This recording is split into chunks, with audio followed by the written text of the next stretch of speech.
Welcome, everyone. I'm Rob Sahutsky. I'm Sergi Feldman. And I'm Zach Miles. And you're listening to Sri Lanka's number 10 American football podcast, Babble of the Beltway.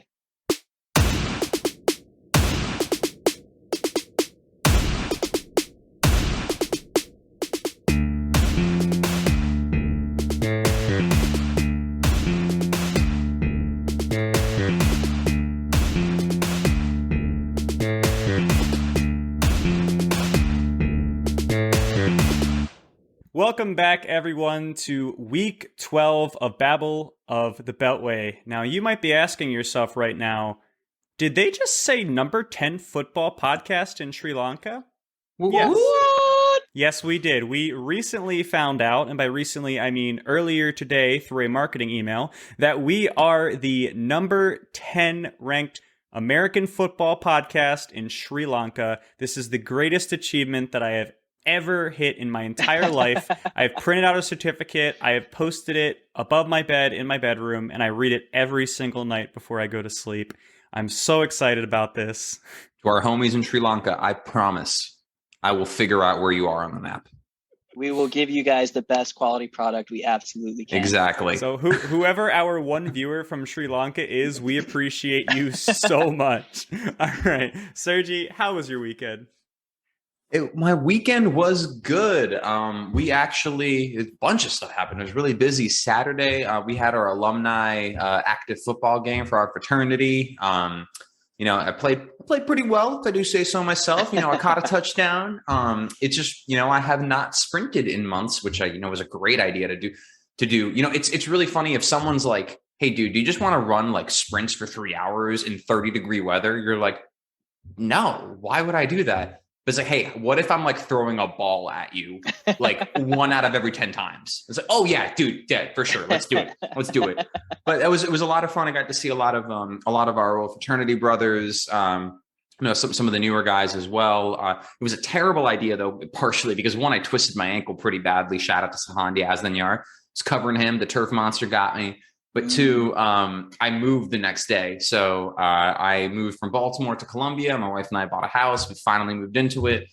Moving your entire life when your legs feel like jelly and your ankle feels like it's going to split in two is not a great Sunday. So yeah, just some advice out there. If you need to move heavy things, maybe don't do wind sprints for 3 hours the day before. I am very out of shape. Zach, how was your weekend? It was like up and down. So it was supposed to be eventful. I had family from Norway via California in town, my cousin Christian. And it was cool, man. We had like a nice little Thanksgiving dinner and everything else. And then I got sick on Friday, and then I was okay on Saturday.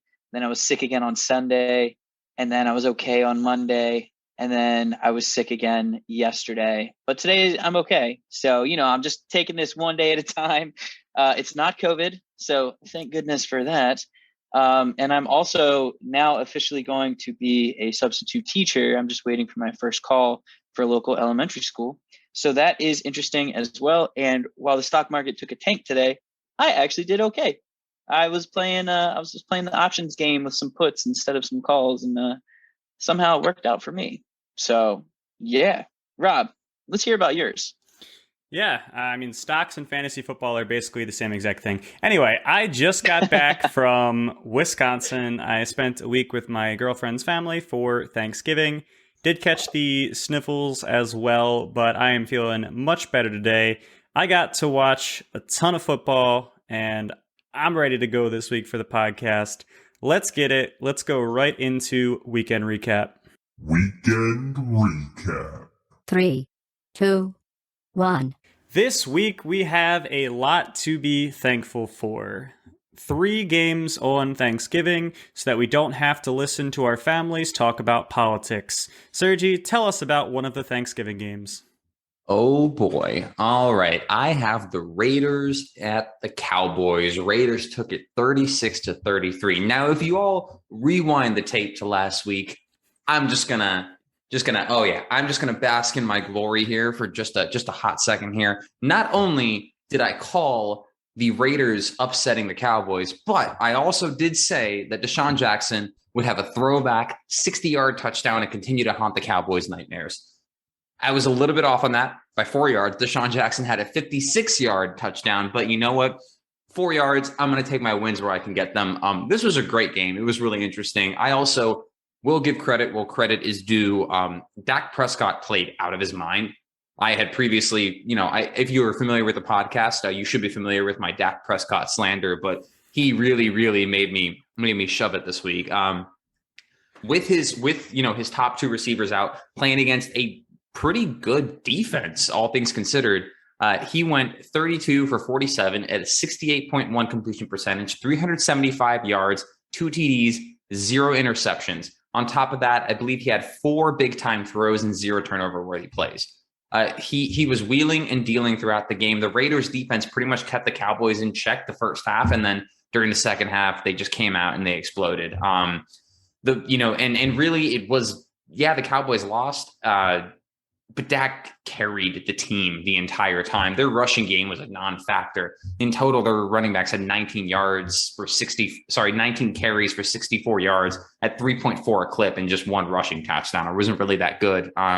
The offensive line, we've talked in the last podcast how I was a little bit nervous against this Raiders pass rush, especially with Tyron Smith being out. Tyron Smith actually did manage to come in and he did play. And the Cowboys offensive line actually played pretty decently. The NFL average for pressure rating on dropbacks is about 33%. They only allowed 27%. So Dak wasn't facing all that much pressure. He was allowed to get the ball out pretty quickly. Ultimately, all credit where it's due to the offense. I think the offense played as well as they could have played, and Dak Prescott played fantastic. I mean, he made Cedric Wilson a relevant football player. He had 100 yards, and and it wasn't because the guy's great. It's because Dak was wheeling and dealing and putting the ball in perfect spots. I mean, he had a couple gorgeous balls up the sideline to Michael Gallup. I think he got him on like 2 or 3 great go routes. So all credit where it's due to Dak. He played great. On the flip side, the defense just let the Cowboys down. They allowed 516 yards of offense. And really, I mean, the Raiders rushing attack was pretty good, but the secondary was just a liability. Not only talking about, just yards given up. Jordan Lewis, one of their corners, gave up 161 yards just on his own. He was brutalized all night, but penalties really, really killed them. Their defense had 8 total penalties. And Anthony Brown, who unfortunately had the classic strategy that he had the game-sealing PI, which was a Derek Carr employing the classic, I'm going to underthrow this go route and get a pass interference call, which is 100% planned. Derek Carr meant to underthrow that, but the Cowboys defense just let them down. They played poor. They played sloppy. Of course, as usual, Micah Parsons played great because that's all Micah Parsons does. I hate how good he is, but offense was phenomenal. Defense let them down. On the flip side, the Raiders defense just really didn't deliver. They're the number 1 ranked defensive line in terms of pressure, and they only got 15 total pressures and 1 sack on the quarterback against, the Cowboys offensive line had a lot of good pieces. They had most of their pieces back. They're still not completely healthy. Max Crosby was limited to just 5 pressures. You would have picked this a game for him to really have a breakout. Casey Hayward, who's been playing phenomenal all year, was brutalized. He let up 102 yards, and really a bunch of those plays were just perfect throws from Dak Prescott to Michael Gallup on the outside. The defense of the Raiders did not play great, but it didn't matter because their offense really carried them. Derek Carr had a great game, 24 completions on 39 attempts, 61.5 completion percentage, 373 yards, 1 touchdown, 2 big-time throws, 1 turnover-worthy play. I think I saw an actually interesting statistic this year. I'm pretty sure the Raiders are undefeated when Derek Carr throws above 300 yards. So he is what makes that offense go. And Deshaun Jackson and Hunter Renfrow just ate the Cowboys secondary up. Deshaun Jackson, I think he had 3 for 3 for 102 and 1 TD. And then Hunter Renfrow had 8 for 9, 134 yards, just constantly getting open underneath and running after the catch. And the rushing game was pretty effective. They ran 34 times, 143 yards, got a touchdown at 4.2 a clip. It really was just who's going to get the ball last. It was one of those types of games. Whoever gets the ball last is going to win, and it ended up being the Raiders. Really, again, coming back to here though, the story was penalties. This was one of the most ridiculous games in terms of penalties I think I've seen in a really long time. There were 28 penalty flags thrown, 14 for each team, 276 yards in penalties. Sure, it's on the lower end, but that's like an entire game's worth of yardage. Yep. An offense. Yeah, for like an offense. Yeah. And penalties in one game. Las Vegas had 110 yards in penalties. Dallas had 166. It was kind of gross. And, at the end of the day, it was that PI that sealed the deal. So I think the Cowboys should have won this game. I think the Cowboys technically played a better game. They just got unlucky that Derek Carr managed to get the ball last and throw that highly, highly planned PI. We in Baltimore, we called it Torrey Smith PI. We're very familiar with that. But this was a fun game to watch. I'm glad that I called it as I did. I feel very, very smart. I feel like I'm the best fantasy analyst on all these platforms. Don't look at any of my other takes, please. Just look at this one. But I will say Dak Prescott, all credit where it's due. The guy was playing with his third string receiver and played like a superstar. Do you guys have anything on this one? Well, the sad part about this game is that I tend to be a person that's always like, I think the refs are too involved. They need to back up. They need to stop determining the outcomes of games. And this game, I constantly found myself saying, oh, God, it's another penalty. And then watching the replay and being like, oh, that's a pretty bad, obvious one. You really have to call that. This was not the refs interfering. This was just a very sloppy game and undisciplined football on the both Raiders and Cowboys. I can't blame the refs. It was just bad football. I mean, the game sealing PI, Anthony Brown, just did not get his head around and put his hands up trying to cover the receiver. I mean, what are you going to do? Yeah. So I know enemy of the podcast, Mert Karagaz was really upset. I will say, you guys deserved every penalty you got. Go Raiders. And I refuse to support the Cowboys. Welcome to the club. I think that is a great cue to move on. Zach, tell us about the Bengals-Steelers game. Yeah, I got you. Don't worry. The first thing that's in our notes here for Bengals-Steelers is, and I quote, "What in tar nation?" And it's true. So here's the thing. I was a very anti-Bengalite. I was anti-Bengal to start the year. And I really maintained that until about, 3 weeks ago. And that's when I was like, oh man, this team might be for real. So they blew out a really awful Steelers team 41-10. The game was bad enough to where I saw this tweet, and it's one of my favorites of all time. It said, "It's about time we bring Ben behind the shed and put him out to pasture." And that really resonated with me because I think it is time to let Ben go. And it also speaks to, there was a post-game interview with Joe Burrow after they played as well as they did. And I'll kind of get into it a little bit in a minute with the statistics, where he literally said, "We have higher aspirations than sweeping the Steelers." And I don't even think he was necessarily trying to be disrespectful, but considering how highly regarded this team, this organization has been for years, it's kind of a disrespectful statement, man. There's no shade there, but oh man, there's some shade in that statement. You know what I mean? So ultimately it was a bad game. Honestly, it was a great game for the Bengals. If you're a Bengals fan, it was awesome. But if you're a Steelers fan, it was rough. Najee can't get going behind that offensive line. I think they only attempted 18 or 12 or 16 rushing attempts. I'm not a stats guy, guys. I just like to watch the games and talk about whether or not I think it looked good. And then I'm wrong. So it just is what it is. You just got to live with it. You're listening to the podcast, not me. That's not true. I listened to it too. They only had 15 attempts all game. Najee Harris carried the ball 8 times. 8 times. Yeah, I saw that Najee only carried 8 times. I just didn't remember how many everybody else got. 2.9 a clip. It was bad. Oh my gosh, it was so. And I'm pretty sure he was hit at or before the line of scrimmage on every single attempt, except for one. Yeah, he went 2.9 a clip. His yards after contact was 2.13. Yeah. So he was being hit at the line every single play. Yeah, and that's what I'm saying. Great game if you are the Bengals, like I was saying earlier. Mike Hilton had a nice little pick 6 against Ben Roethlisberger. It's probably the play of the week, the revenge play of the week. Mike Hilton used to be a defensive back on the Steelers, and he was often picked on by their fan base. And now he's excelling in Cincinnati. So it makes you start to wonder, man, like, is Cincinnati for real? And I think the answer is yes. I was looking up right before we got onto this segment, I was looking up some statistics, and I'm actually kind of shocked at this because they have lost 2 games in this time span. The Bengals have scored over 30 points in 6 games straight, and they've scored 41 points 3 times out of 6 games, which is bananas. Because, and as you guys know here, I really like to say the word bananas. Oh, didn't we fact check it last week? Yes, we do have a fact check. That was not Fergie. I'm so excited. This is our first ever podcast fact check. Bananas, Bananas, is actually Gwen Stefani. We sincerely apologize for this horrific failure of just us doing our research and getting our facts straight.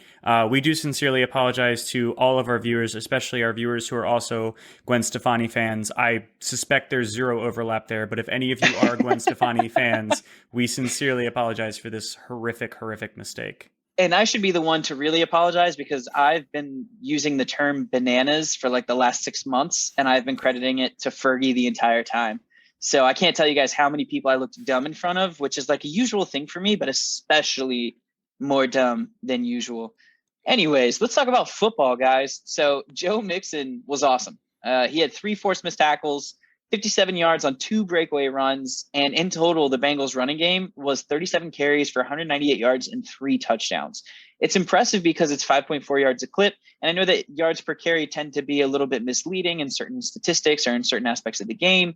And when you really get down in the nitty gritty, sometimes people don't care about it, but it actually was a significant piece of data for this game. It showed just how dominant they were at the point of attack, how dominant they were against that Steelers defensive line, which features Cam Hayward, who I'm pretty sure is either the number 1 or in the top 3 defensive linemen so far in PFF's grading this year. I think he's number 3. Yeah. It just goes to show that there's been such a drop off in the Steelers organization, and it's probably time to get rid of Ben. Not probably. It's time to get rid of Ben. Don't re-sign him after the year is over. It's probably time to let Mike Tomlin, consider taking one of those college jobs that he was so vehemently against. I hear Notre Dame is open now after a 4-minute goodbye speech from Brian Kelly, which was a joke of an excuse for a goodbye speech after he spent 11 years there. Guy sucks. Anyways, Ben's done. Had 4 turnover-worthy plays, 6.4 yards per attempt. Threw lots of ducks, man. He just looks bad. The offensive line isn't helping, and he's holding back his receivers. It's just a mess. But anyways, let's stop talking about the Steelers and the Bengals. Rob, go ahead. Tell me about the Vikings 49ers, my friend. Yeah, so the Vikings and 49ers were 2 teams who I personally thought their record did not really indicate how good the teams were in themselves. The 49ers especially, they are starting to look like a really good team again. Now, they struggled significantly in the early part of the season, and largely this was due to injuries.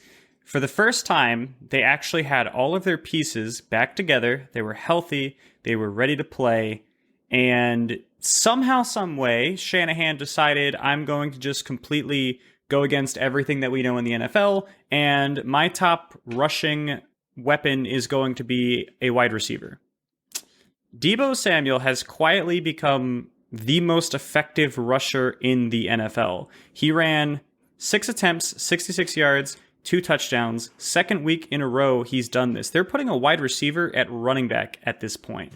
Brandon Ayuk is completely out of the doghouse at this point, and he is now the primary receiving threat alongside George Kittle. Eli Mitchell is cooking in the backfield. In his last 5 games, he's averaging over 100 yards per game and 5.3 yards per attempt. The 49ers offense is finally looking the way that we thought they should be looking at the start of the year. And again, maybe this is a factor of, well, Kittle's back. Ayuk is all of a sudden being used, so there's more weapons that the defense has to cover.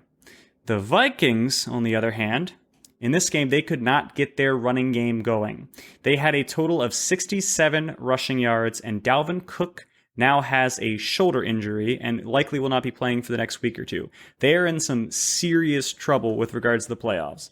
Their passing game, it was more effective. Their passing game actually gets stuff done when you have Thielen and you have Jefferson. But the problem is, when Kirk Cousins is your quarterback, if it's a close game, you're probably going to lose that game.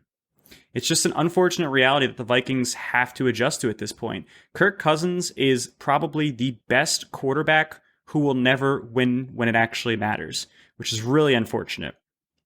We really learned nothing new in this game. The Vikings can't win close games.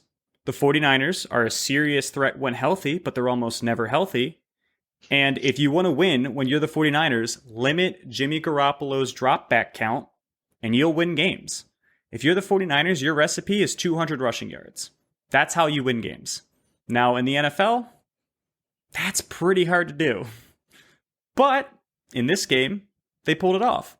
39 attempts, 208 total yards, 5.3 yards per attempt, 3 touchdowns, which 2 of them, again, were a wide receiver rushing, 7 forced missed tackles, and then 83 yards on breakaway runs with, of course, Deebo Samuel, again, being 69 of those yards.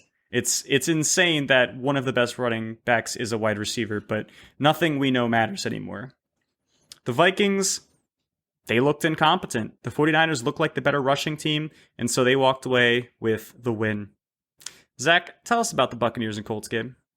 Yeah, absolutely. And just to touch on that real quick too, Rob, I remember last week when we were doing the picks, I actually chose the 49ers over the Vikings, but I said it was going to be close. And I know that the box score was probably a little bit closer than it really needed to be, but it still came down to the end of the game.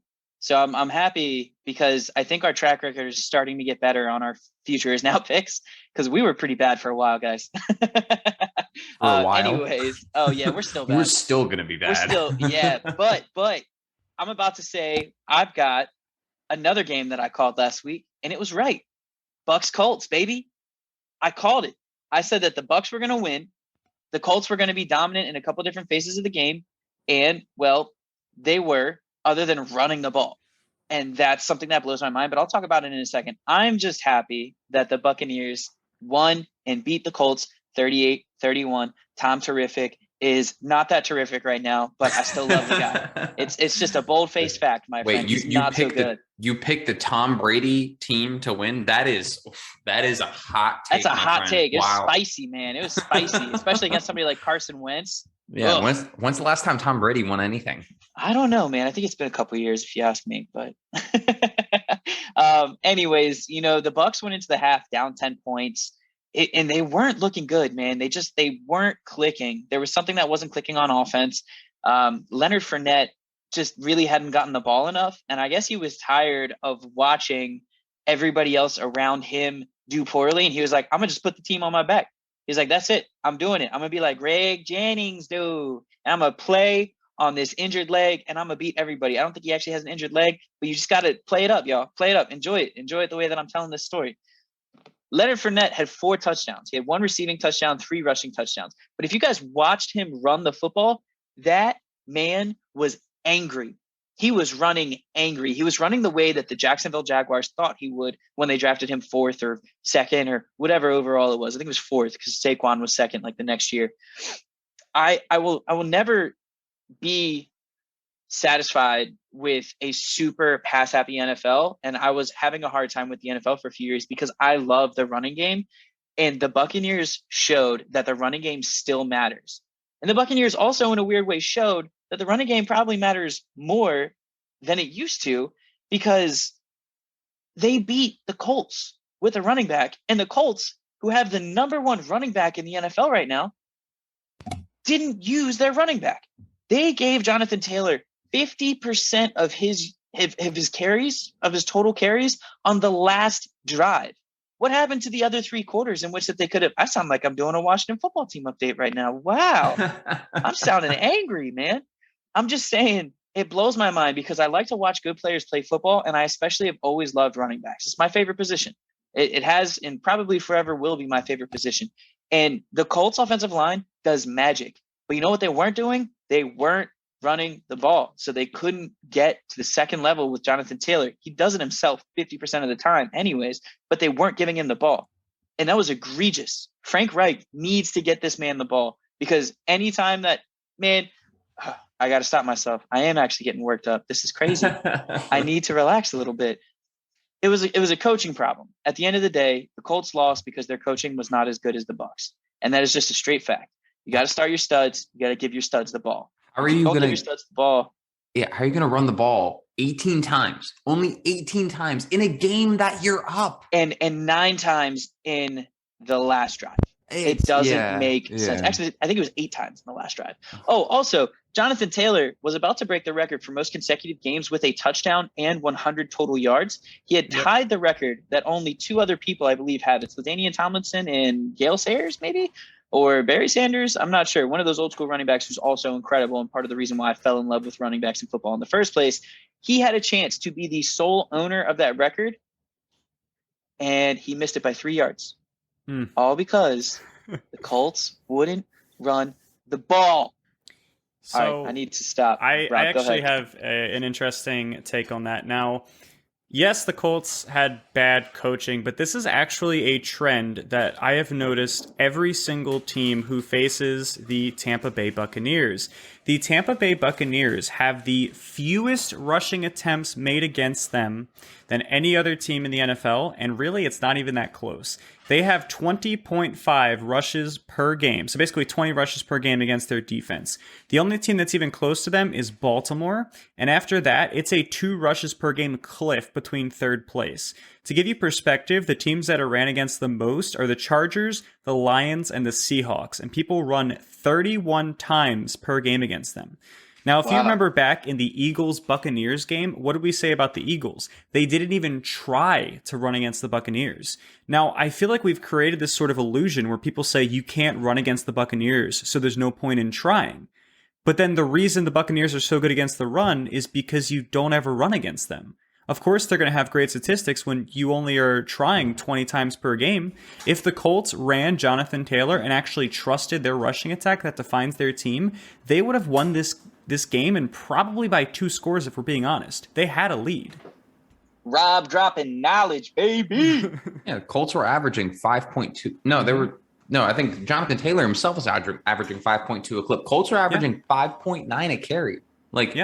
They were effective, super effective against the number 1 rush defense in the NFL. Super effective. Yeah. No, it reminds me of like Pokemon, man. Like he's the grass type, and everybody he plays against is water. Go ahead, Rob. It's truly crazy when half of your carries are on the final drive of the game. There's really no excuse for that. And the moment they give him the ball, all of a sudden, he's just dominating. And you just can't help but think, like, why? Why did you guys do this? Why did you wait until now? Dude, he's the player that you create in Madden. He really is. Yeah. Jonathan Taylor, his game speed is like 4.3 level, almost high 4.3s. Yeah. His weight, his height, it's all like prototypical running back ability. Like he can catch the ball. I know he didn't do a lot of it in college, but he can catch it. He just didn't have the volume. He didn't have the exposure to it. Didn't mean he couldn't catch.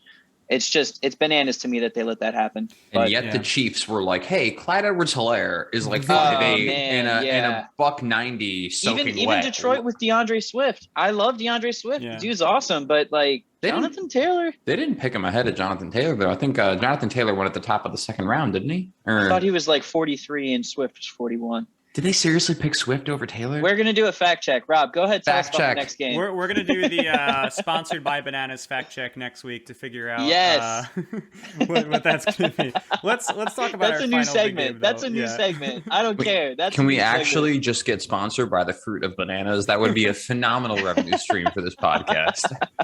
Okay. So up next, we have Rams and Packers. Packers win 36-28. Now, I would say this is a preview of the NFC Championship game, but I'm not so sure that both of these teams will make it anymore. Specifically, I don't think that the Rams are going to be making it to the NFC Championship game.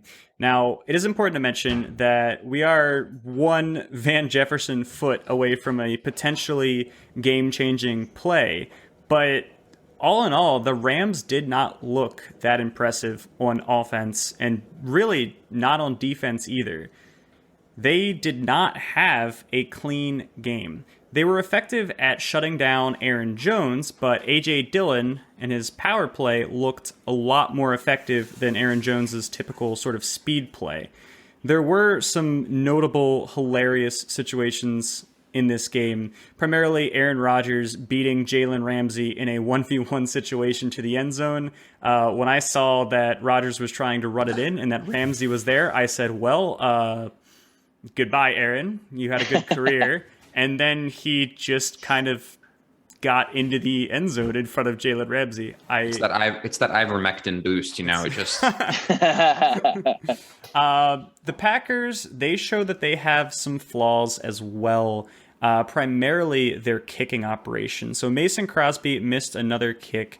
Their kicking is looking very, very sketchy. For those of you that remember the Bengals game earlier this season, it has cost them in the past, and this is something that can cost them again in the future. If they cannot get that shored up, they might be in some trouble because a lot of playoff games are determined by a field goal.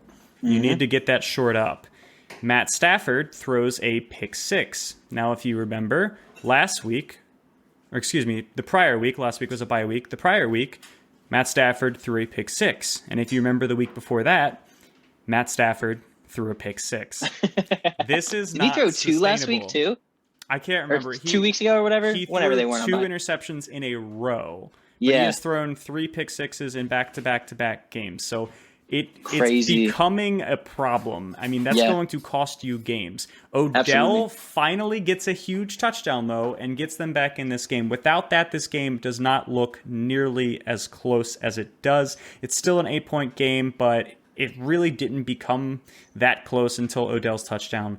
I really don't know what's happening with the Rams right now. They're 0-4 since the Von Miller trade. They make me think of the Golden State Warriors or like the Lakers, where they just try to stack up all of these hyper talented players and just try to brute force their way in, and it's just not happening. It's Reminds just not me working. of it's not how football works. I don't know if you remember Vince Young's statement when he joined the Eagles back when they had Nnamdi Asomugha. It was Vince Young, Deshaun Jackson. It was like the whole entire squad. LaShawn McCoy, man, like Michael Vick. Like everybody was The dream elite team on that team, and then he called them the dream team, and they proceeded to go like 7-9 or 8-8 or maybe even 6-10 that year. My buddy Brandon, who religiously listens to our podcast, I will shout him out every time. Thank you, Brandon, for listening.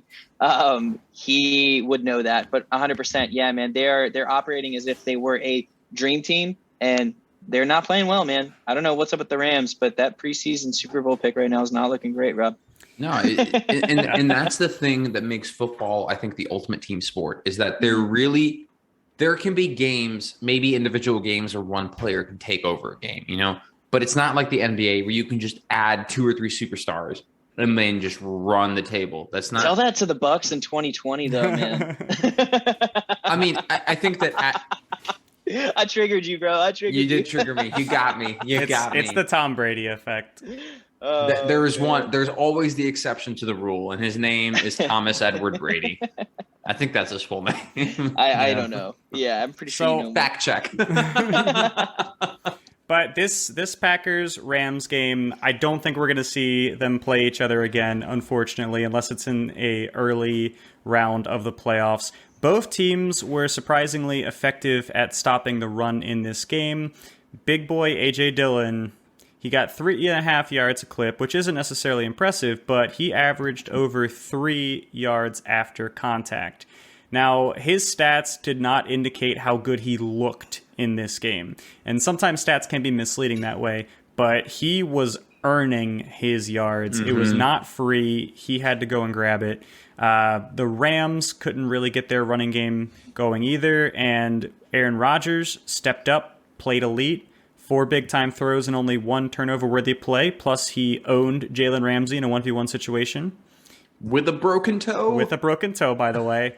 And Matt Stafford seemed to crumble under the pressure. Maybe Aaron Rodgers is used to playing Matt Stafford. He knows he has to be clutch, and maybe seeing Aaron Rodgers across the field just made Stafford remember back to his days with the Lions. That's the only thing I can imagine. All right, let's move on to other games. Bears-Lions. Bears win 16-14. I really wanted this one for the Lions. This is their Super Bowl every single year, and it was heartbreaking to see it unfold like this. Yet again, they lose in the final second, and when I say final second, I literally mean 1 second remaining on the clock because for whatever reason, the Matt Nagy, the Bears head coach, decided to take a timeout with 1 second instead of 3 seconds like every other civilized coach in the game. Fire Matt Nagy. All right, next up we got Bills Saints. Bills take it 31-6. Outplayed, outcoached. I don't know anyone on this podcast has ever supported Trevor Siemian. I mean, he has been terrible the entire time. No, Trevor Siemian looked awful, but also I have a soft spot in my heart for Trevor Siemian. I'm always going to be a Trevor Siemian truther. He's missing a number one receiver. He's missing Alvin Kamara. He's missing Mark Ingram. Gosh. They're missing Adam Troutman. They're missing. Cry me a river. Yeah, he's also they had to start Juwan Johnson, who's a scrub. He's also missing his starting quarterback. I think that's the thing that's hurt Siemian the most. Yeah, I agree there. The Saints got dominated on all facets. This was an ugly game. Next up, we have Dolphins Panthers. The Panthers are who I thought they were. And the Dolphins are good. 33-10, Dolphins over Panthers.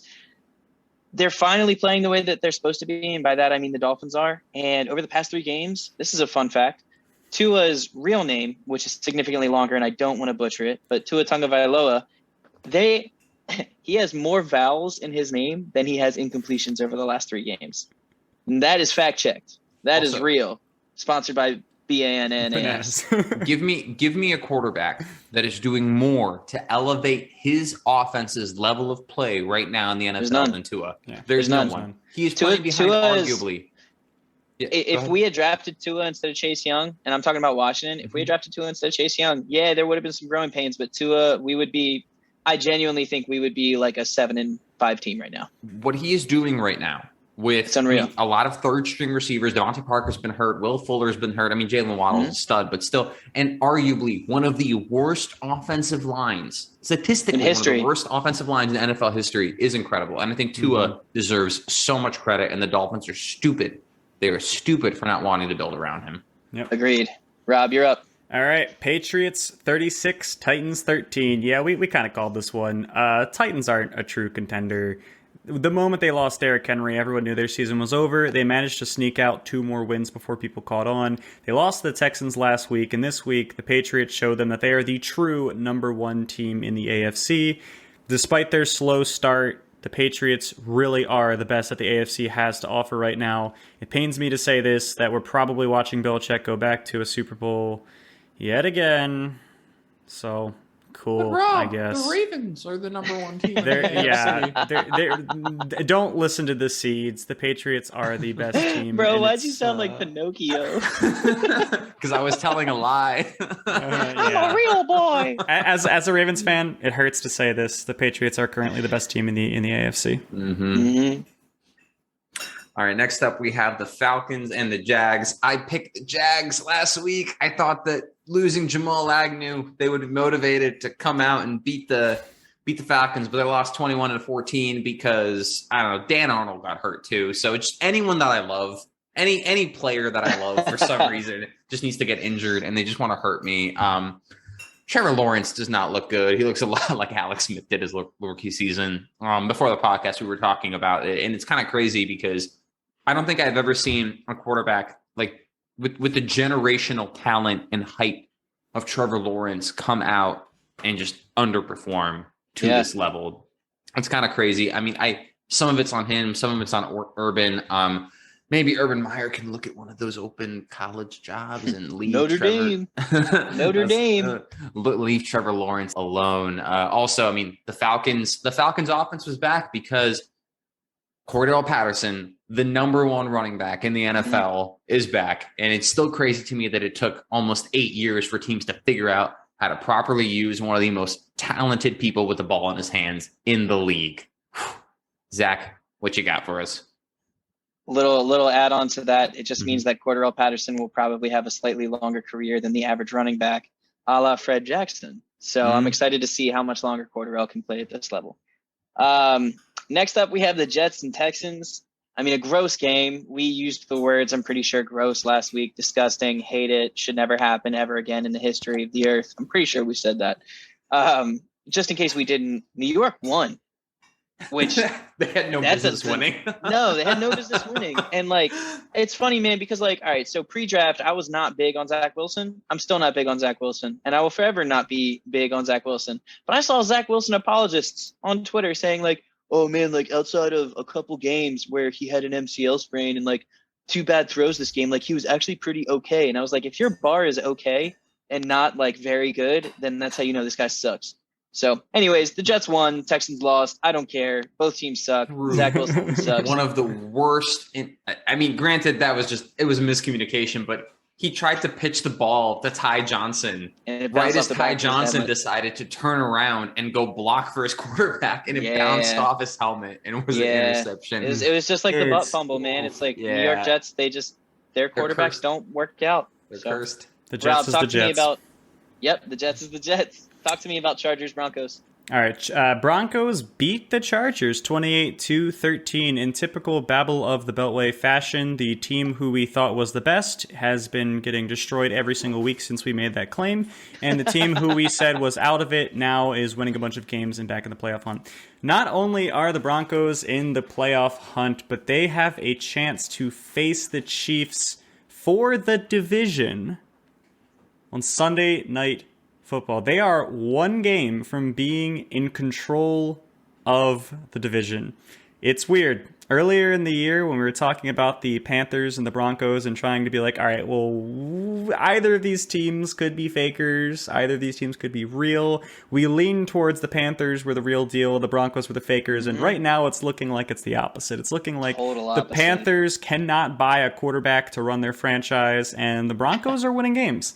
So I think this is the worst case scenario for the Broncos. I want to see the Broncos win. I have a lot of friends who are Broncos. One of my best friends is a Broncos fan. But this is securing Vic Fangio a job for next year. Yep. And I do not think this team will be succall until Vic Fangio is not the head coach. This win will ruin their franchise. Yep, exactly. 100%. All right, let's move on to awards. Earth, Wind, and Fire. Up next, we have Earth, Wind, and Fire, where we tell you Earth, who was the best rushing attack of the week, Wind, where we tell you who was the best passing attack for the week, and Fire, when we tell you who had the best defensive effort of the week. Zach, go ahead and tell us who this week's Earth winner was. For sure. I don't know why this is the first time this has ever happened, but the Beavis and Butthead fire just went through my head. So anyways, guys, I'm not talking fire. I'm talking Earth over here. Going to Joe Mixon. I mean, nobody else really deserved it as much as him. If the Colts would have handed the ball off to Jonathan Taylor, he would have earned it, but they didn't do that, so he didn't get it. So 28 carries for 165 yards, about 6 yards a carry, 2 touchdowns. Dude was a monster, was the biggest reason why the Steelers ended up getting routed. And he's finally looking like that top 3 back that he was being drafted for back in 2017. Rob, tell me about Wind. All right, so for this week's Wind Award, we are going to do something a little bit different than we usually do. Usually we go for the highest yards, touchdowns, stuff of that nature. But this week, we're not going to do that because otherwise we're just going to end up giving it to Dak Prescott every single week. So we have chosen for this week to give it to Mac Jones of the Patriots. Excuse me. McCorkle Jones. I do apologize. McCorkle Jones for putting up a highly efficient performance with a 123.2 passer rating, going 23 for 32, 310 yards, 2 touchdowns, 0 interceptions against a defense that had surprisingly been carrying the Tennessee Titans over the past few weeks. This Patriots offense is starting to look similar to when it had, gasp, he's about to say it, pause for effect, Tom Brady. And just like that, the Patriots lost the rest of their games this entire season. All right, next up, we've got the Fire Award, and this is going to go out to the Miami Dolphins defense. They dominated the Carolina Panthers. 28 total pressures, 6 sacks, 6 quarterback hits, 16 hurries, 5 batted passes, 3 picks, 2 pass breakups. They held Carolina to 10 points. Granted, that's probably not hard anymore. Christian McCaffrey got hurt, and as we know, without Christian McCaffrey, there is no Carolina Panthers, and the Carolina Panthers have a Christian McCaffrey problem now with that contract. Sad thing. Flores' defensive scheme is finally working. A little bit too late in the season. But, that's what they've got right there. They've got a great defense. They've got great pieces. Was it Jalen Phillips was their first round pick this year? Yep. He had a phenomenal game, pass rusher out of one of Miami. their 2 first round picks. Remember? One of their 2 first round picks. Jalen Waddle, their other first round pick, had a phenomenal game too. Yeah. But yeah, I mean, this is what the kind of football the Dolphins need to play. Powerful, aggressive defense, a ball control offense led behind an efficient quarterback. If only they would stop trying to trade for Deshaun Watson and actually build around their young quarterback, we could see some amazing things. Next up, we have some more of our, more creative awards, the not Earth, Wind, and Fires, the situational context-based awards. I'm going to get us started because it is one of my favorite players to rag on. We have the most unclutch player of the week award, which goes to Kirk Cousins for on 4th and goal, when they still had timeouts left, lining up under the guard instead of the center. And it got to the point where Alexander Madison was trying to approach him to say, bro, you're under the wrong person. And in the post-game interview, Kirk Cousins literally said, I was under the wrong man, which somehow made it so much worse than it needed to be. So, Kirk, you've earned this. You earned it in Washington when you spiked the ball on 4th down. You deserve it, buddy. Congratulations. It's going to be hard to top that one, but we're going to try. Up next, with more Washington football themed awards, we have the Only in Landover award, and this goes to Joey Sly, Washington's brand new kicker, who had an extra point blocked, and not only blocked, but then returned back for a 2-point conversion for the defense, making the score 9-9 instead of 10-7. Fun fact, there's more. Joey Sly also, when chasing down the player trying to stop them, injured his hamstring, and then Washington had no kicker for the remainder of the game, and they had to go for every 2-point conversion and 4th and goal, and basically 4th and anything situation for the remainder of the game. This is something this is something that only the Washington football team can aspire to be, and I'm so glad that I got to watch it. Next up, we have the One and Done's Award. So I think we're far enough into the season to see some of the coaches that might be fired at year's end. Matt Nagy, but he's not part of this award because he's unfortunately been the Bears head coach for more than one season. Free Mitch Trubisky. Guys, we're not going to get into that here. But One and Done Award this week will go to 2 people, Urban Meyer and David Culley. I think David Culley has a little bit more of a chance to retain this job because David Culley has legitimately been working with nothing. That is a college team that he has somehow coached to a couple wins. But Urban Meyer has been too busy at a bar with people that are not his wife. We're going to leave it at that. Yeah, congrats to them. I think Urban Meyer, as Zach said, might be our coach in Notre Dame at the end of the year. And that might be what's best for Trevor Lawrence and his career. Next up, we have the Bull in a China Shop Award, and that is going to Lenny 4 Tutties for breaking. Oh, 4 Tutties, 4 nets. Sorry, just in case you didn't understand the reference of 4 Tutties, because he had 4 touchdowns. Anyway, so for breaking more tackles than I break sweats going upstairs. Yes, I did write that one. Next up, we have Rob. Tell me about that. Don't give me a pity laugh. I don't need it. The next award is the No, Matt, the End Zone is That Way award. And this goes to Matt Stafford for 3 consecutive games with pick sixes, basically single-handedly giving the other team touchdowns.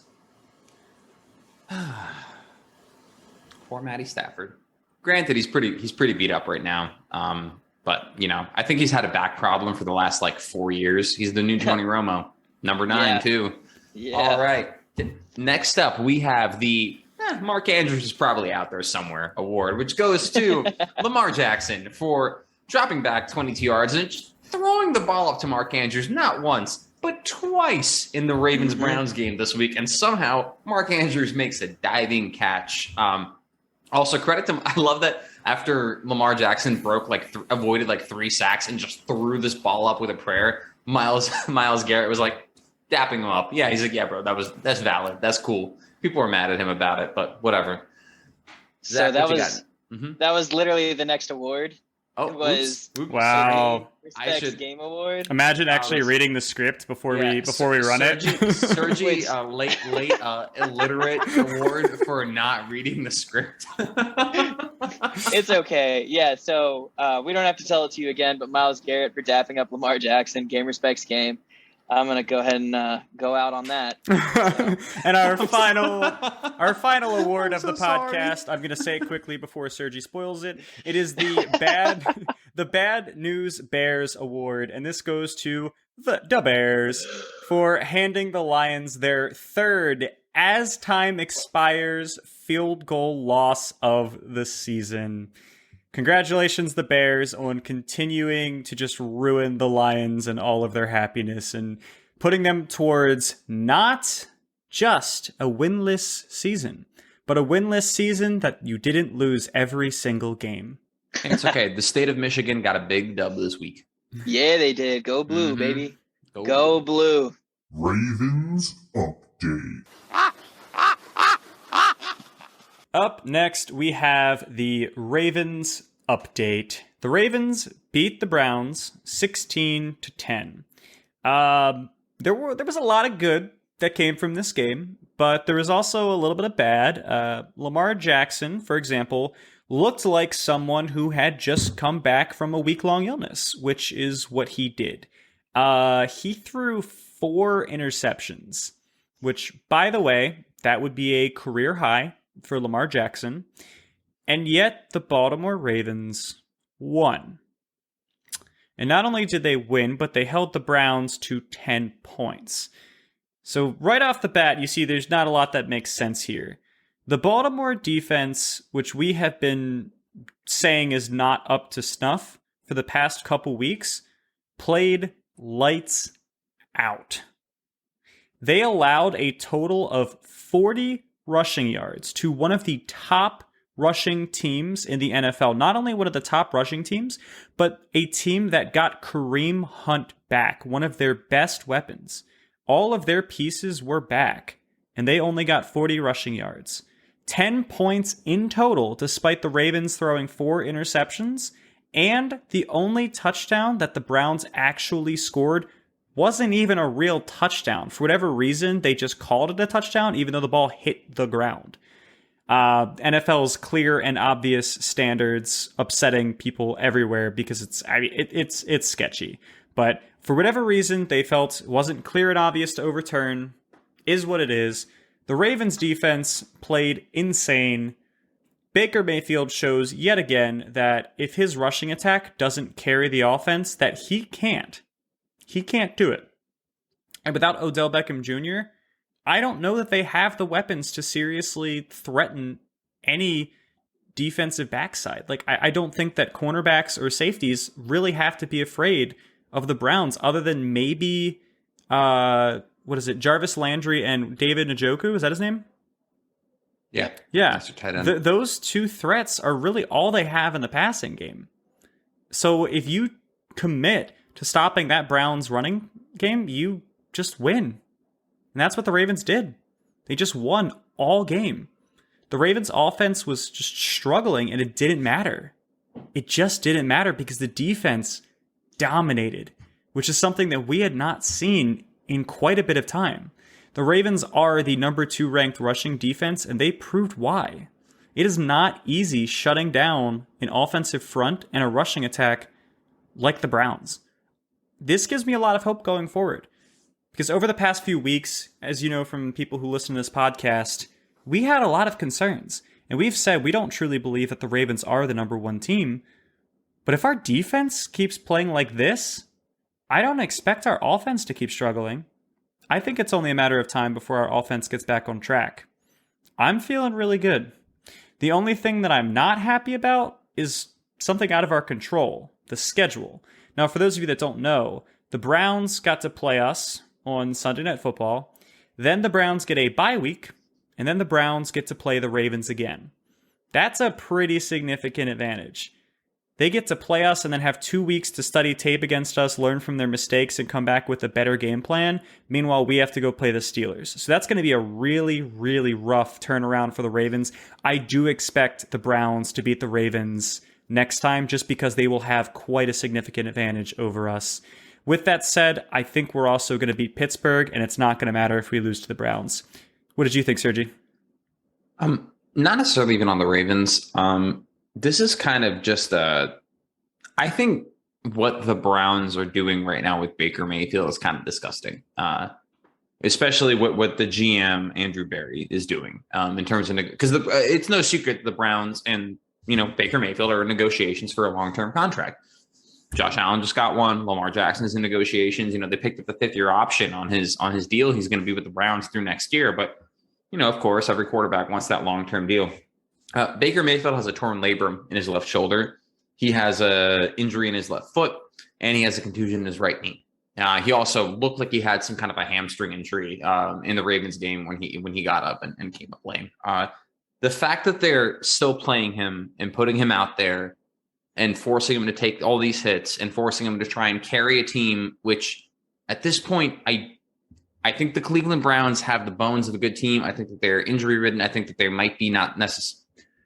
They got unlucky this year, and I don't think they're going to be able to compete. I think if they make the playoffs, not going to be able to make it far. I think what the Browns organization is doing to Baker is kind of gross.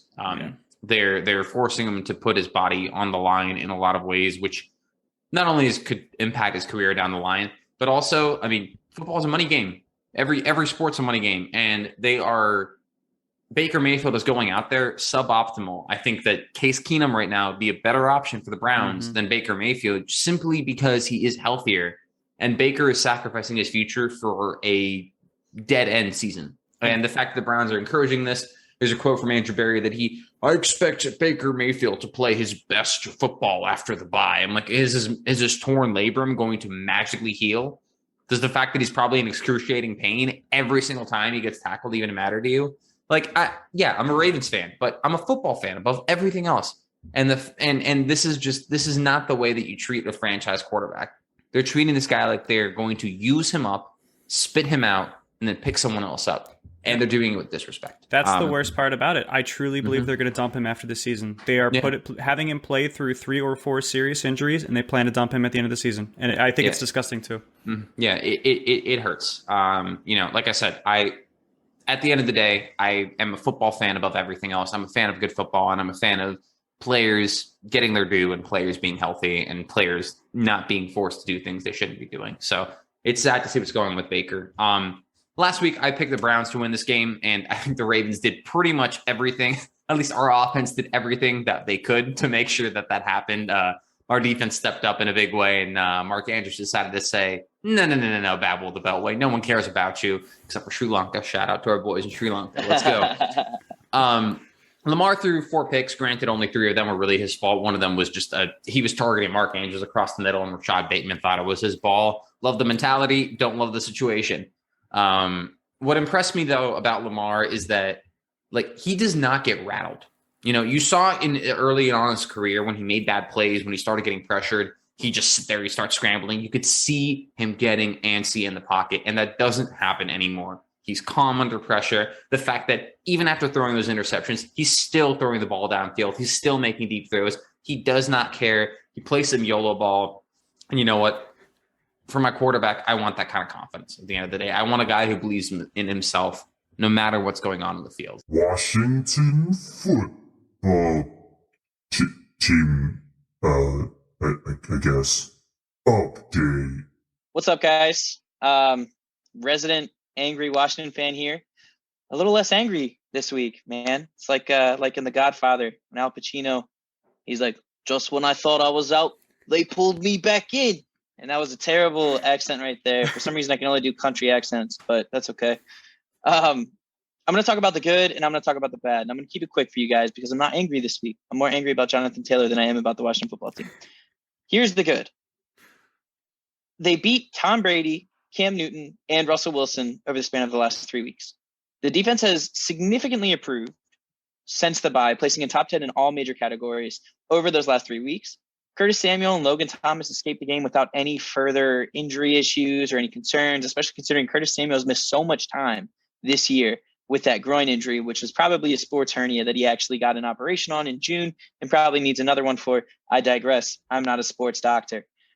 With that said, what usually would have been a Washington loss, especially based on those onside kicks at the end of the game, and those of you who watched the game, you know what I'm talking about. And if you didn't watch, there was an onside kick that was recovered by the Seahawks, and the only reason that they didn't get the ball was because one of their players on the kick, who had nothing to do with the play, was lined up on the inside of the hash mark instead of the outside of the hash mark, which, if you think about it, that's a crazy reason to not get the ball, but Washington lucked out. They lucked out in that sense. Cam Curl, the safety, who was a 7th-round pick last year and looked like a stud last year, is one of my favorite players, if not my favorite player on that defense. The guy's a baller.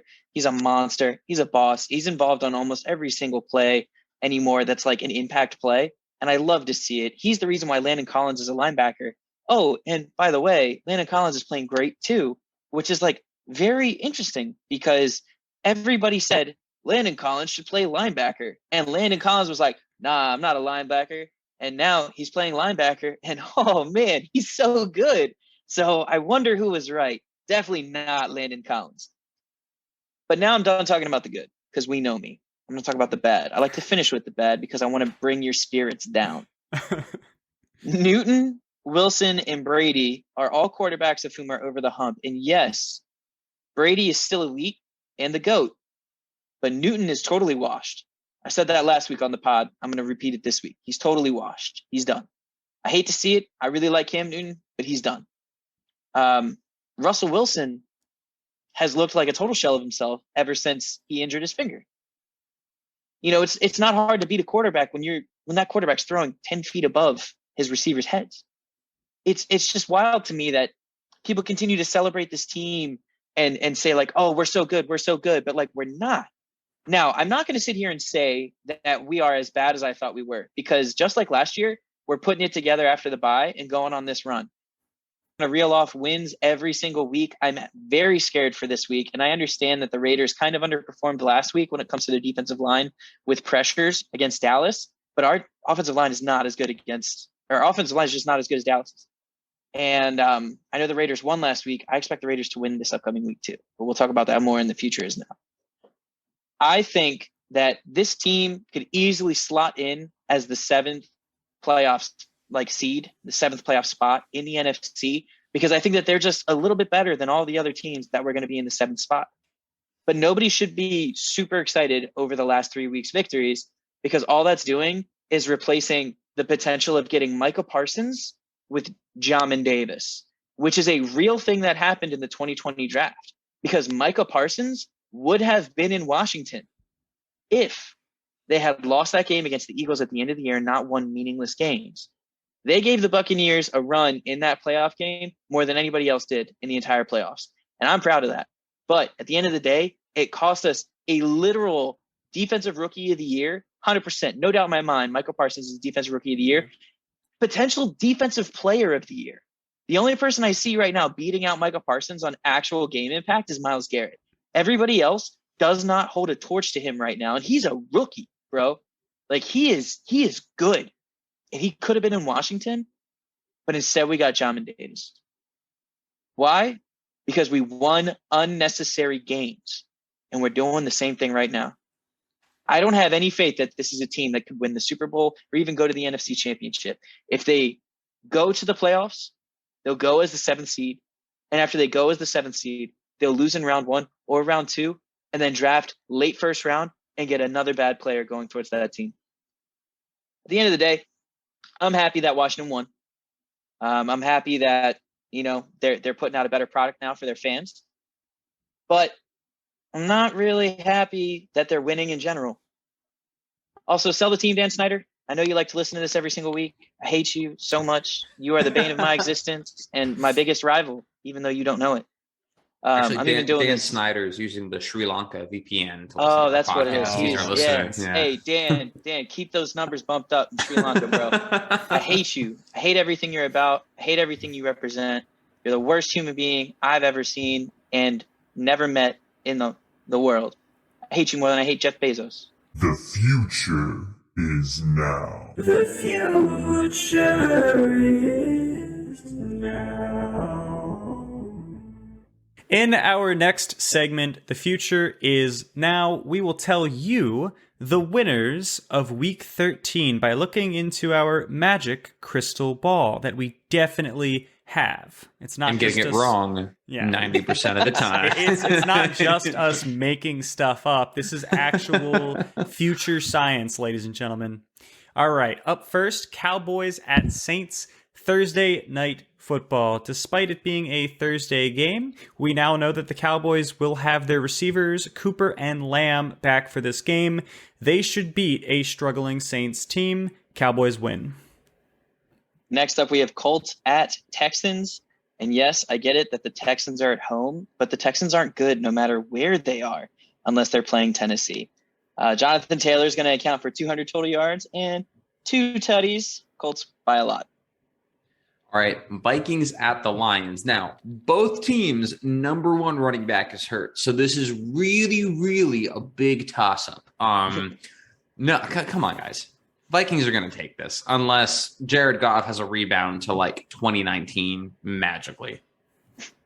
All right, Giants at Dolphins. The Giants are slowly becoming competitive again, but the Dolphins right now are locked in, playing their best football and eyeing a wild card spot. The Dolphins win. Got Buccaneers at Falcons. Very similar to my last one. It doesn't really matter where the Falcons are. They're really not any good. Definitely going to go with the Bucs. If the Bucs don't beat the Falcons, I originally wrote something else that was really gross, so I'm not going to say it because it doesn't follow the code of conduct with our podcast. But I'll Venmo a random Falcons fan $15. That's a promise. Chris Lee, why don't you listen to the podcast? Come on. He's not random. He's not random. He's not random enough. He's pretty random. All right, next we have That's my guy. Don't talk about him like that. Eagles at Jets. Look, if elite dragon Joe Flacco was playing, maybe the Jets would have a chance in a revenge game from when the Eagles cast Joe Flacco off earlier this season. But the Jets are sans Michael Carter and Corey Davis is banged up. I think the Eagles are going to run all over them. Cardinals at Bears. The Cardinals will roll over a struggling Bears team. Fire Matt Nagy. Chance will continue.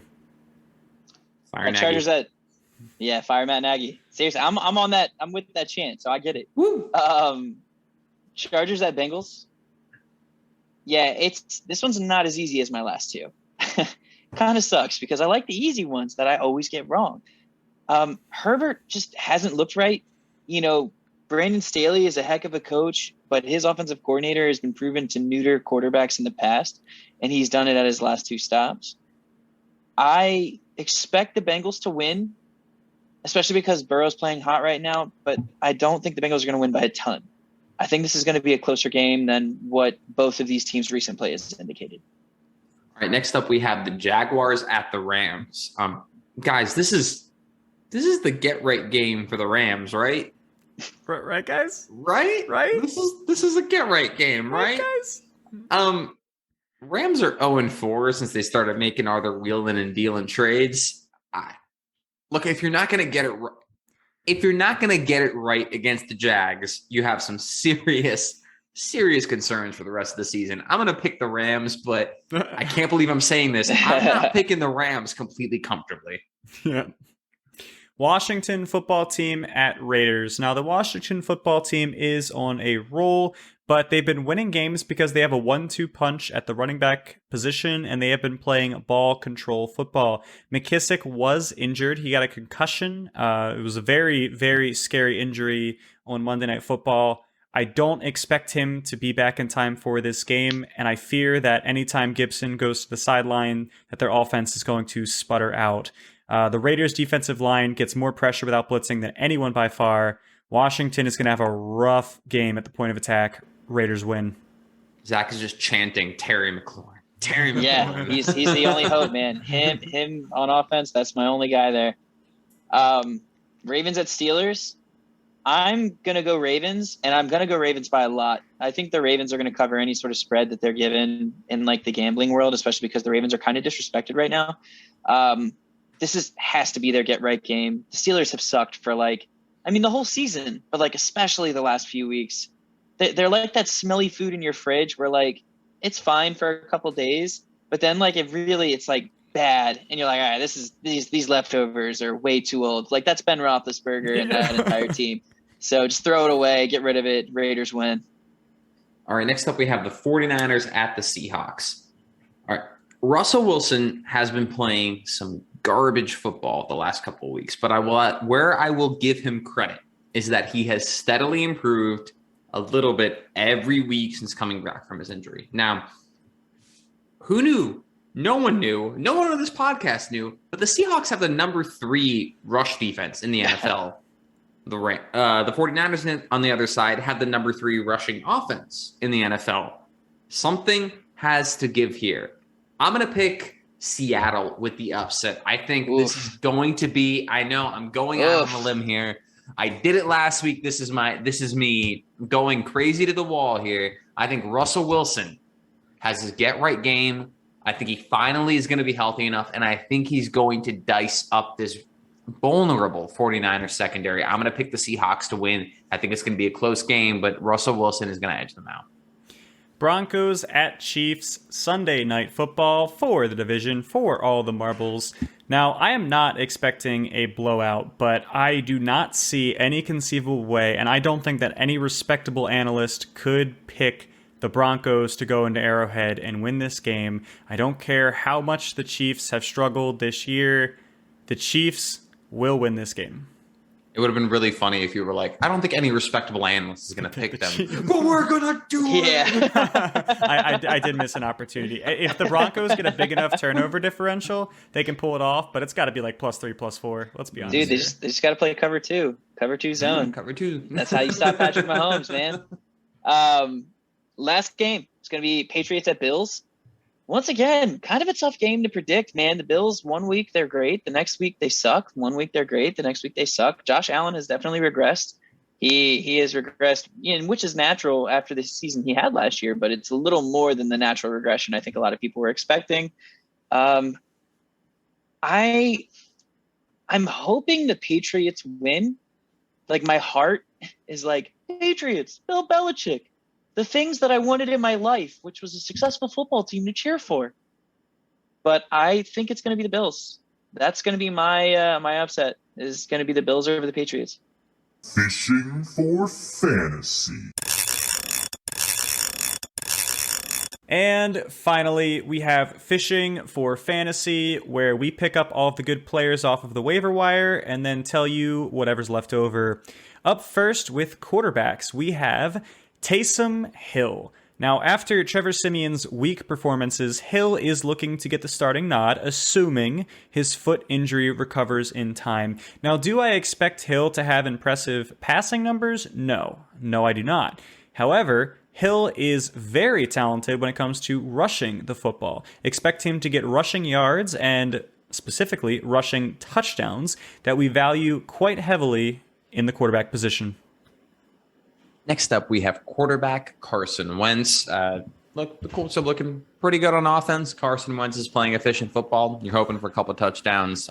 You're likely to get a good week out of him as he's going against Houston this week. After the bye week, though, he has Patriots and then Arizona and Cardinals. Not the best matchups. Decent matchup against Las Vegas in the fantasy championship. So probably streamable. You're banking on touchdowns, though. I think this game is really going to be centered around Jonathan Taylor. Next up, we have a guy who I fought in a game of rock, paper, scissors that went to 4 rounds, and then we had to flip a coin, and I won, baby. And that was after giving up the initial thing that I had wanted, which was heads. I said, you know what, I'll take the tails. And the tails won. Just like Chuba Hubbard will win you some championships. And little do some people pay attention to fantasy football. He's on a bye right now, which is why 50% of people, not 50%, that's like an exaggeration. I guarantee you, though, in your league, if you try and pick up Chuba Hubbard, if he wasn't already picked up right now, there is a solid chance he is still available, considering Christian McCaffrey is done for the rest of the year. He was put on IR a second time, which means he is out. He is donezo. And you could argue maybe a little bit of Amir Abdullah, but at the end of the day, none of the Panthers running backs are going to catch enough passes to be useful. Chuba Hubbard is going to be running for yards just like he did at Oklahoma State. Pick up Chuba Hubbard. He could be a game winner, a league winner in the playoffs for you. Next, we have running back Alexander Madison, the logical replacement for Dalvin Cook while he is out. I believe that Dalvin Cook also has a torn labrum, if I read that correctly. They've contended whether or not he actually has a torn labrum, but he tore his labrum in the past, which is why it's such a risky injury for him to play at all. Yeah, but we expect Dalvin to be out for around 2 weeks. You never really know with these injuries. Could be less, could be more. But Alexander Madison has shown in the past that when he takes over for Dalvin Cook, he takes almost a 1-for-1 workload. He has had some big performances when Dalvin Cook was out. If you have some must-win games over the next 2 weeks, you definitely want to get this guy if he's still available. Next up, we have running back for the Detroit Lions, Jamal Williams, DeAndre Swift. Fantasy darling, DeAndre Swift is banged up with a shoulder injuries. Definitely missing this week. He's projected to possibly miss 2 to 3 weeks. They don't have anyone else. And even without even with DeAndre Swift in the lineup, Jamal Williams had some flex value in fantasy leagues. He's projected to get the majority of the touches on this offense. And even though it's a pretty inept Lions offense, if you need a running back, you could do worse than 20-something touches a game. Next up, we have Brandon Ayuk. This is one of my guys, man. I was big on him last year, and I'm still big on him now. He's probably not available in your league, but if he is, pick him up. Deebo Samuel is hurt. He's got a groin strain. He's going to be out for at least 1 week, maybe 2. And Ayuk's target share should go up. He'll also get those manufactured runs. Not as many as Deebo, but he will get some manufactured runs similar to that of Deebo. I totally expect him to, as long as he's out of the doghouse, which he is now, but you never know with Kyle Shanahan. He's a psychopath. I expect I expect Ayuk to be a producer for the next 2 to 3 weeks at a minimum. Up next, we have Kendrick Bourne. I don't want to necessarily call him a boom or bust, but to give you an idea of where he is, 50% of the time he will post single digits, 25% of the time he will put in the teens somewhere, and 25% of the time he will give you 20 plus point performances. So it's kind of hard to judge with him. He could give you just a 7 or 8 point disappointing performance, but he also could give you a 20 plus if you really need it. So he's worth a look. The Patriots offense looks significantly better, and he benefits from that. He does have 2 tough matchups against the Bills coming up, so plan for when you think you'll be playing him. All right, next up we have wide receiver for the Las Vegas Raiders, and my guy who caught a 56-yard, not a 60-yard touchdown this week, Deshaun Jackson. He is coming in to replace Henry Ruggs as the deep threat in this offense, and he should be able the Raiders should be able to air it out. They actually have been one of the best teams at throwing deep this year. Derek Carr actually leads the league with 32 big-time throws. Tom Brady coming in second place with 27. Deshaun Jackson is going to be getting valuable targets. He's already becoming an integrated and important part of this offense. He's still got the juice. He's probably on your waiver wire. You can pick him up. You can do a lot worse. Reminds me of that Chance the Rapper song. I got the juice. I got the juice. I love that song. All right. Our podcast is about to get copyright struck for that. No, it's okay. I don't even think he has the rights to it because it wasn't on his re-release mixtape. So anyways, next up, it's rare that we would suggest 2 people on the same offense in the same week, but this one comes with a bit of a caveat or like an asterisk. First tight end, and honestly a very important pickup, Foster Moreau. Darren Waller's out for at least 2 weeks with an MCL sprain. And it was funny because the Raiders tried to call it an IT band strain, which I was just like, bro, he's not a computer. That doesn't make no sense. So Darren Waller is out for a couple weeks. Foster Moreau has always produced when given the opportunity. The kid's a baller. He was drafted by them a couple years ago in the 4th round before they even had the option of, Jason Witten coming out of retirement. And then Darren Waller just becoming what people wanted him to be, but never thought he would be. Anyways, he went 6 for 60 and a touchdown on all 6 of his targets last time Darren Waller missed a game. Expect him to put up similar good boss numbers. The last tight end pickup for the day is going to be Jack Doyle. Now, I personally have a vendetta and do not like this man after the childish stunt that he tried to pull in the Ravens game about 6 or 7 weeks back, but when it comes to fantasy, we cannot let our emotions blind us. This guy has had a significant target increase over the past 3 weeks. He has gotten 5 targets, and 7 targets. He has one more favorable matchup coming this week at Houston, who ranks 27th against tight ends in fantasy. He could be a big producer this upcoming week. All right, and last up for defense, we have the Philadelphia Eagles. Now, the Eagles have received double-digit points on defense against every offense ranked in the bottom third of fantasy offense, meaning these are the offenses that give up the most points to fantasy defenses. And they're going against our bread and butter, the pick every single week, the New York Jets. And it's even better because the Jets are led by turnover machine Zach Wilson. So draft bust Zach Wilson. Draft bust Zach Wilson. The Jets are ranked 30th in terms of offense giving up points to fantasy defenses. Start Philadelphia with confidence in the lineup this week. All right. And that will lock it up for this week. Before I move on to Zach for socials, we do have the brought to you by Bananas fact check / explanation of the week. Earlier, Sergi used a term called YOLO ball. Now, for all of those people who are 40 years of age or older, YOLO stands for you only live once. This means that you play very recklessly. You just throw the ball around. You don't really care if there's defenders in the area. That is what YOLO ball means. Brought to you by Bananas, Bananas. Zach, take us away with socials. Wait, we have one more fact check. We have one more fact check. We had one more fact check. And that was that Sergi contended that Jonathan Taylor was drafted before DeAndre Swift. And me, Zach, Captain Egghead right now, it was correct. Oh, I shaved my head over the weekend too, guys, just to give you a little full circle situation. DeAndre Swift was drafted 35th when I said he was like 42nd. And Jonathan Taylor was drafted 41st when I said he was like 45th. So both of those teams messed up. All 32 teams messed up, except for the Colts. But they even messed up once by not drafting him. This fact check brought to you by Bananas, Bananas. So, wait, how is that not violating copyright if me singing Chance the Rapper, I got the juice? It probably is, dude. We'll get it probably down. is. We'll That's what I'm saying. It's all good. Who cares? But it's okay. Who cares about copyright laws in Sri Lanka? None. 0 people, unless it's Dan Snyder himself. I hate you. All right, guys. Hit the socials, Twitter, TikTok. We just like to have fun. Just honestly, just follow and subscribe to this. And if you have any questions, just like text me, because everybody who listens here, other than the Sri Lankan person, which thank you so much, has my phone number. So just go ahead, shoot us a text, give us a phone call, do anything you can with these socials, baby. We're about it. Woo! All right, we're going to try that ending again, and we're not going to botch it this week. Zach's going to go first, then I'm going to go, then Sergi's going to go, then we're going to close it out. All right, let's take it away, Zach. So I'm going second, right? Oh, Jesus.